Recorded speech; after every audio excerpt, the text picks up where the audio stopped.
Quick unbox tayo mga lodi ng bago nating lures. Provirus lures pala yan. Nabili ko sa Shopee.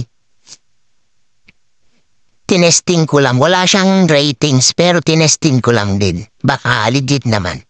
So ayun, parang legit niya. Yan. Frog lure. Gamit sa snakehead or toman. Ganda yan. 16 grams 8 cm. Para mas malayo yung cast. Mabigat yung binili ko. And then yan. Popper. 2 joints.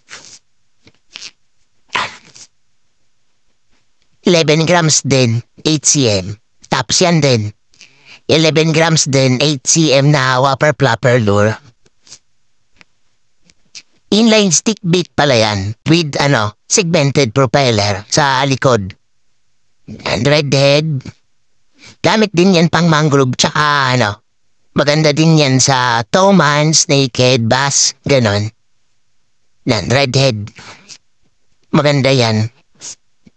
Kasi maingay siya. Parang popper lang din. Ang pinagkaiba lang is nasa likod yung ingay, hindi sa unahan. So yun lang, peace.